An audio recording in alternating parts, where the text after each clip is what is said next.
masalah perempuan tadi, apakah dia baik dalam satu hadis Nabi mengatakan kepada orang tua ini, apabila datang kepadamu laki-laki yang ingin melamar anakmu, agama laki-laki itu baik, maka segerakan nikahkan anak tersebut.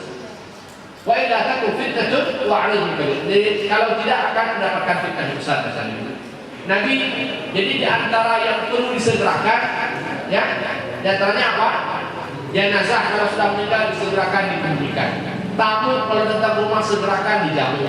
Anak gadis yang sudah sampai usia nikah segerakan dinikahkan. Kalau yang datang melamar kepadanya laki-laki yang berakhlak, laki-laki yang agamanya baik, segerakan nikah. Masalah ilmunya ini kemudian menjadi kewajiban laki-laki si suami untuk mengajarkan kepada istri dalam masa dia bersuami, ya, dalam rumah tangga. Kalau sekiranya si suami tidak punya waktu atau dia tidak berkemampuan mengajarkan istri, maka di sini si istri dia boleh belajar.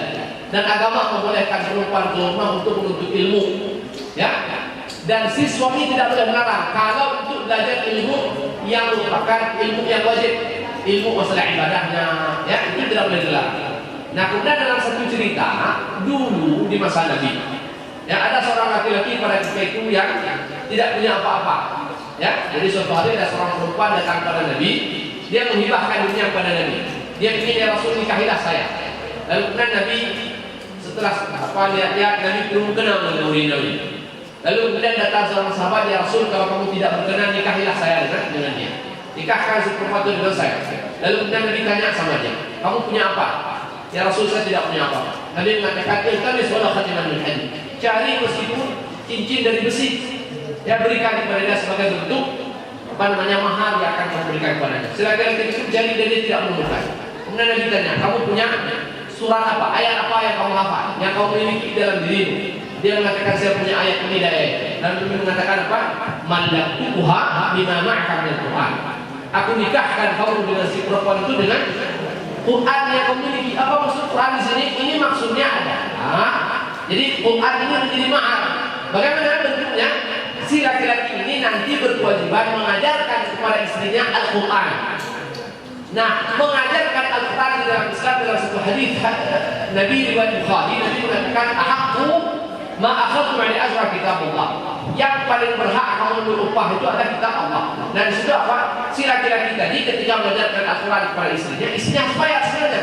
Nah, tetapi dia tidak perlu bayar, ya, karena ini bagian pada mahal yang dia harus berikan, jadi gratis. Nah, itu yang kita sampaikan apa? Si laki-laki ini mengajarkan Al-Quran kepada istrinya setelah istri kawin. Jadi bukan belajar dulu baru kawin, ya. Jadi bisa kawin dulu kalau sudah dapat jodoh yang tepat, nanti belajar suami yang mengajar. Nah, ini yang ditunjukkan. Jadi kan tadi ditanya mau belajar dulu atau kawin dulu. Punya kapreh belajar dulu. Sekarang perempuan pada belajar S3, sudah S3, sudah dapat dokter, sudah kawin enggak? Kayaknya kecuali jadi dokter itu sekarang rata usianya 30 tahun ke atas. Kamu juga sudah 30-an. Kalau perempuan kawin yang usia 30-an, berapa orang anak bisa dapat? 40 udah. Air mana udah berinak.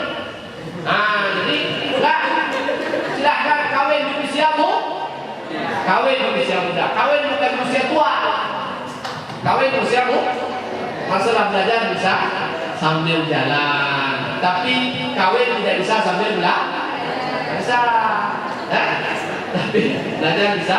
Dalam kita berkeluarga bisa belajar. Ini belajar hanya itu. Ya, saya kira demikian. Nah, Allah, ya.